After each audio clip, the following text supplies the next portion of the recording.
এখানে দাঁড়াও, আসো যাই।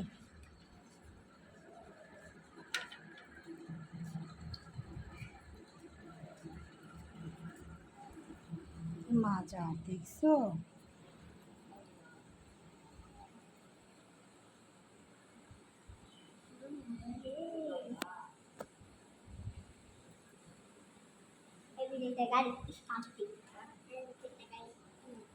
আসো আসো আব্বু।